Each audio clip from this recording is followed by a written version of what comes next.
On the broadcast tonight, wall of water. Up to 13 million people brace for a monster storm and major flooding along the Texas Gulf Coast as Hurricane Ike comes ashore. Gas surge. As Ike lashes Texas, the price of gas shoots up. How bad will it get? How she did after Sarah Palin's first big interview, everyone's got an opinion. And connected. For young people navigating troubled waters, a lifeline online. Nightly news begins now. From NBC News World Headquarters in New York, this is NBC Nightly News with Brian Williams. Good evening. I'm Ann Curry in for Brian Williams tonight. Hurricane Ike, now officially described as potentially catastrophic, is slamming into Texas right now, hours earlier than predicted. And not just Galveston is getting hard hit. Take a look at this. The storm is cutting a dangerously wide swath, hitting as much as 400 miles of the Gulf Coast of Texas and Louisiana. Houston, the nation's fourth largest city, is in jeopardy with channels not protected by seawalls and only low-lying portions of the city under a mandatory evacuation order. As many as 13 million people are believed to be in the hurricane zone, including our NBC News correspondents, beginning tonight with Janet Shamlian in Galveston. Janet. And good evening. Galveston, is being pummeled by wind and water, and we are still hours away from landfall here. Much of this island is already flooded. The real unknown now is the storm surge. Massive waves of water as Hurricane Ike churned toward Texas. In Galveston, a city being battered. These waves are coming in so fast. The Coast Guard rescued those who waited too long. Others will wait it out indefinitely. I'd rather die here than out on the road. Homeland Security Secretary Michael Chertoff issuing the gravest of warnings. I think this certainly falls in the category of pretty much a worst-case scenario. And Governor Rick Perry, who's activated the National Guard, is preparing for a potential catastrophe. I think people need to understand what we're talking about here. This isn't rising water. This is a tsunami. This is a surge, a wall of water that's 20 feet high. All along the coast, conditions deteriorating, as my colleague Amy Robach found. It is midday here in Galveston, and Hurricane Ike is still about 200 miles out to sea, yet we are already starting to feel and see his effects. Take a look at the Gulf. It is already overtopping this 17-foot seawall, and it's only going to get worse in the hours to come. But how much worse? There is a great concern from Galveston officials that this area is going to be underwater. The whole region could be inundated. Forecasters are talking about 15 to 20-foot storm surges. More than 1 million people have evacuated in preparation for the worst storm to target Texas in 50 years. We're going to get out before the tide comes up. Out on 33rd Street, we can get out just before the water comes up. And so we think we're safe. With landfall closing in, the coast is bracing for the worst.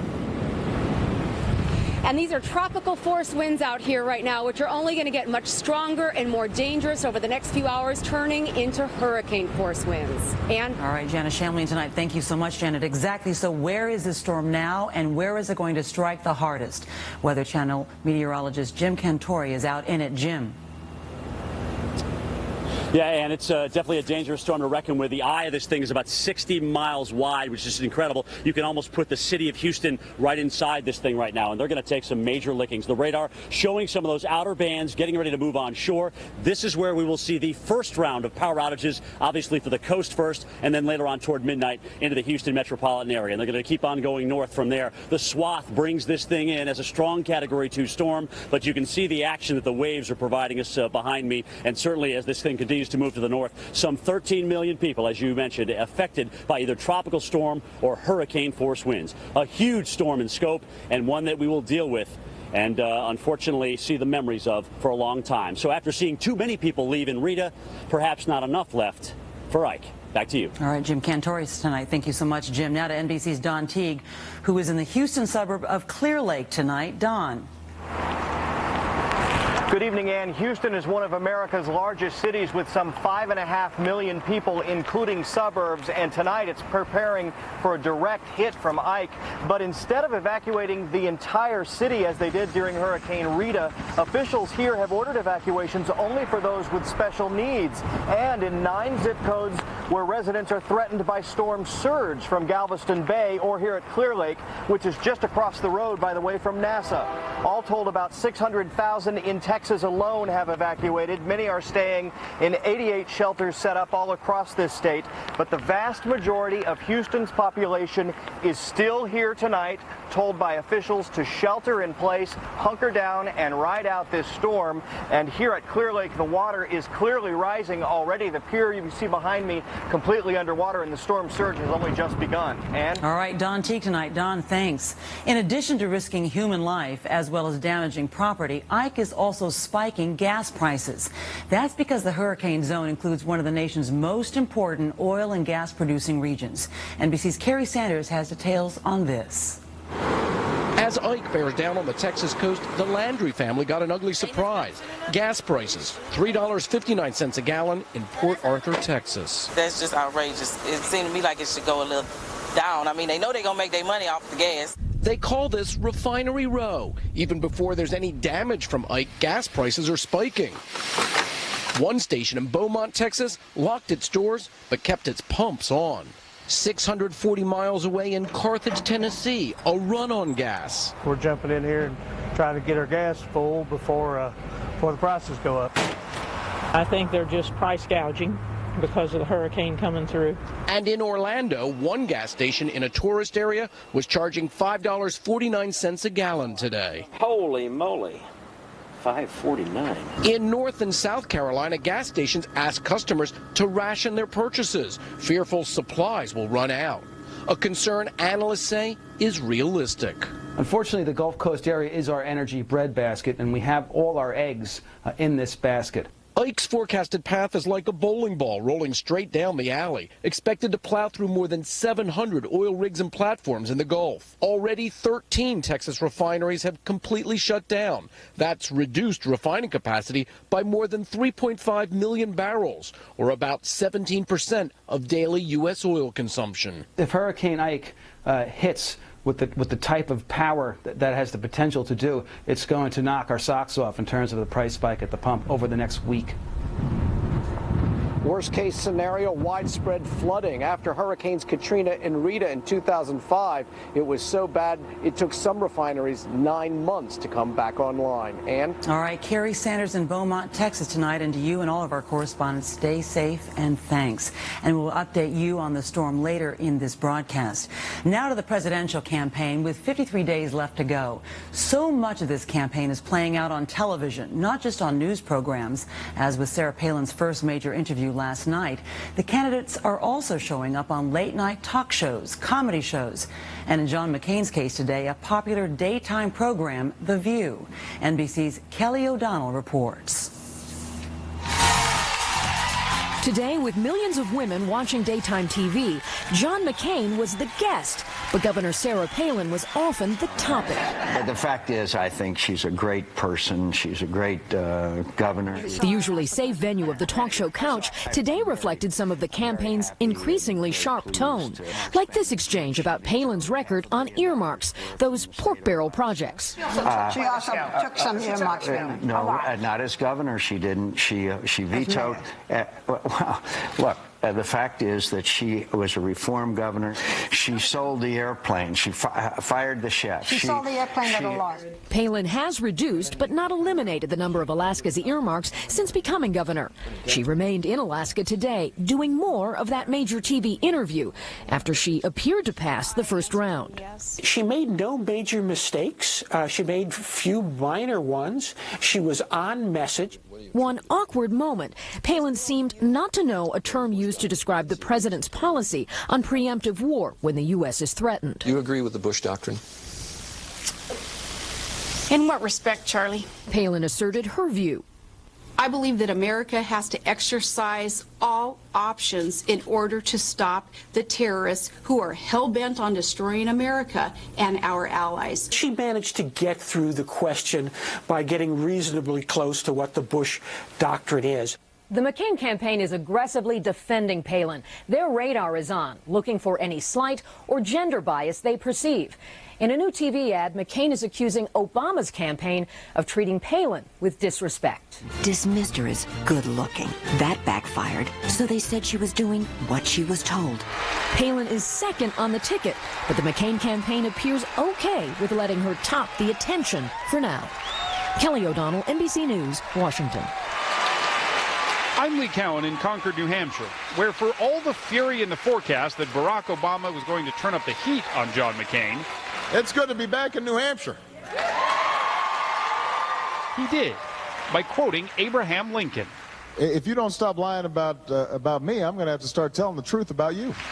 That's the battle plan. Stick with the fundamental differences on the issues, and he hopes voters will bite. But some in the audience wondered if that was going to be enough. When and how are you going to start fighting back? I just have a different philosophy, and that is that I'm going to respond with the truth. It is a two-pronged approach, to be sure. On the one hand, he's trying to remain above it all, like in this new TV ad. I'm Barack Obama, and I approve this message because this year, change has to be more than a slogan. But then, this ad, released at the very same time, is filled with biting sarcasm. 1982. John McCain goes to Washington. Things have changed in the last 26 years, but McCain hasn't. The ad goes on to make fun of John McCain for not being able to send an email, a sign the campaign says that he is wildly out of touch. But it's also a sign that gloves can come off pretty quick, even if issues remain the driving force. Lee Cowan, NBC News, Concord, New Hampshire. All the talk you just heard about change brings us to our special series of reports, Where They Stand. Every presidential election is about change, especially one coming after 8 years and an unpopular president. Barack Obama has built a campaign on the promise of change, and John McCain is now sending that same message. But what do they mean? And what does it mean for our country? Here's NBC's Mike Taibbi. The word is used incessantly by both candidates now. Change is coming, and real change is coming. We've been talking about change when we were up in the polls and when we were down in the polls. The word change itself a strategy as much as a stated goal. But you have to wonder, when polls say 2 out of 3 Americans believe we're on the wrong track, when we'll hear more details beneath the campaign clutter about what 2 very different candidates mean when they say change. Right. Presidential historian Michael Beschloss says those details will emerge because both the public and the candidates want them out there. That was exactly what the founders wanted. They would have loved to see this campaign between 2 candidates with extremely different views. Republican John McCain says he'll buck his own party if necessary. We need to change the way government does almost everything. And promises to fight corruption, end earmarks and pork barrel spending, and greatly expand oil and gas drilling. Obama's change strategy, middle-class tax cuts, expanded health care, and ending the Iraq War. He says it's a bit late for his opponent to try and claim the change mantle that he's embraced all along. You can't just reinvent yourself. The American people aren't stupid. No, they're not, Beschloss says. And at those junctures in American history, when an overwhelming hunger for change was met by a candidate with the rhetorical and political skills to really make it happen, the voters chose Teddy Roosevelt, FDR, JFK, Ronald Reagan. Are you better off than you were 4 years ago? All agents of profound change who never campaigned on that word. When there's a crisis time like this one, usually the American people get it. But to get it this time, Beschloss says, voters will probably have to wait until the candidates' debates. Where they have to talk about serious issues, they can't evade them. The voters have already said what they want, a change from the status quo, and now they have only to decide who they believe can deliver it. Mike Taibbi, NBC News, New York. And when Nightly News continues on this Friday evening, an astonishing number of total strangers reaching out to one young person in need. And later, how Russia, our post-Cold War friend, has suddenly become a worrisome hotspot.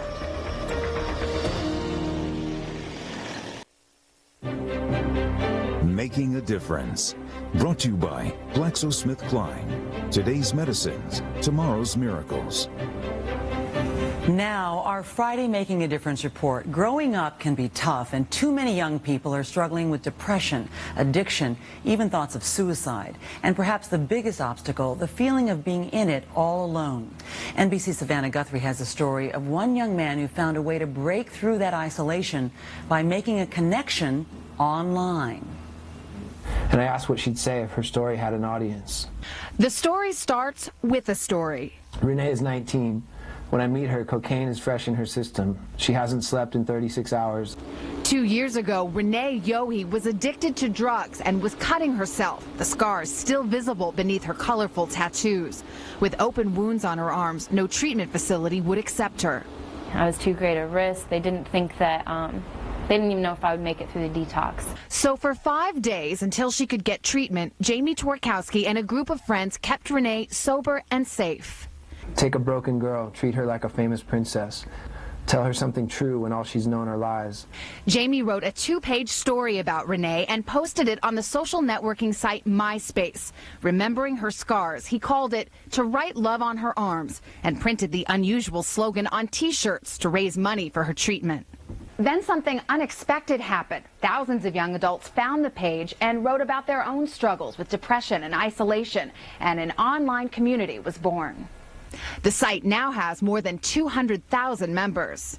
We had kind of stumbled upon a conversation that felt really significant, and maybe one that represented people everywhere. The group posts blogs, answers thousands of emails, and connects members to suicide, depression, and drug treatment centers. Experts say the site works because it meets young people where they are, online. The most important thing about To Write Love on Our Arms, being able to reach out to this particular community, is there may be no other way to reach these young people. The group has also sought out young adults beyond the online world, telling Renee's story at rock concerts and finding it resonates. This idea that maybe we're more loved than we'll ever know. Maybe we're part of a bigger story, that we're part of a redemption story and a love story. Even if it helped one person, then it was worth everything to me. One person's story of recovery that has helped many more. Savannah Guthrie, NBC News, Washington. And later we'll update the hurricane, and when we come back, our new series, Hotspots.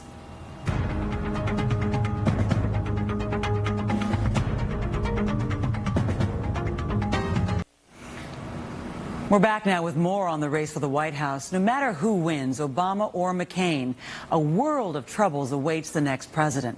U.S. relations with Russia, for example, are strained after that country's recent fight with Georgia. The stakes are high and the risks are real, as NBC's Jim Maceda reports now from Moscow in our series, Hotspots. From day one, no hotspot will be more critical for the next U.S. president than the new defiant Russia, now flying its strategic bombers to bases in Venezuela, drawing closer to America's antagonist, Hugo Chavez. This Russia, rich with oil, is full of its victory last month over Georgia, a U.S. ally. The Russians believe that they can flex their muscles, they can make demands. And they perceive the European Union and America to lack the willpower to resist them. What happened? An angry Russia says it's through with bowing to Washington's agenda, the basing of NATO missiles near its border, or encouraging ex-Soviet states like Georgia and Ukraine to join NATO, its former enemy. This Cold War mentality dominates the thinking of some American diplomats. It's a shame, Russian Prime Minister Vladimir Putin said recently. The West, meanwhile, sees Russia's invasion of Georgia as part of an ominous land grab. Last week, Vice President Dick Cheney called Russia's attack an act of brute force. The international community is united in deploring Russia's military action and condemning its unilateral efforts to alter by force of arms Georgia's internationally recognized boundaries. But the Kremlin and most Russians see a very different picture. From their view, it's the West, especially the Bush administration, who are to blame, answering every handshake offered up by Russia over the past decade or more with, they say, a slap in the face. Putin was personally instrumental after 9/11 in opening Central Asia to U.S. bases for the war in Afghanistan. But instead of respect from America, say Russian analysts, he got pro-Western revolts, first in Georgia, then in Ukraine. And in August, Georgia's attack on South Ossetia, the last straw. Putin accused the U.S. government of orchestrating them all. Americans would say, you've got a complex, you've got an inferiority complex, it's not, you perceive it completely wrongly, and this problem will go away. But it never did, and relations only soured. I think it was a very painful divorce after a very unhappy marriage. Now some are calling it a new Cold War. A redefined Cold War, but nonetheless a state of hostility between what the West wants to achieve and what Russia wants to achieve. Leaving the new U.S. president to face an era of chilled relations, or worse, more confrontation, in a standoff that was supposed to be history. Jim Maceda, NBC News, Moscow. And we'll be back with the latest news on Hurricane Ike now slamming the Texas coastline. Back now to this dangerous storm named Ike with an estimated 13 million people in its path. NBC's Don Teague now rejoins us. Don, I understand you're starting to hear about power outages. We have already, Ann, in North Houston, reports of power outages. We don't know how widespread those are at this point, but of course the government has estimated that some 5 million people along the Gulf Coast could be without power before all is said and done. For the most part, that will be wind related. The big fear, though, is from the water. You can see that behind me. It is rising here on Clear Lake, on Galveston Bay, and of course along the Gulf. They're expecting a storm surge that could approach 20 feet or more. That would be disastrous. Everyone's hoping that doesn't happen, Ann. All right, Don Teague tonight. Don, thanks so much for your reporting. And that is our broadcast for this Friday evening.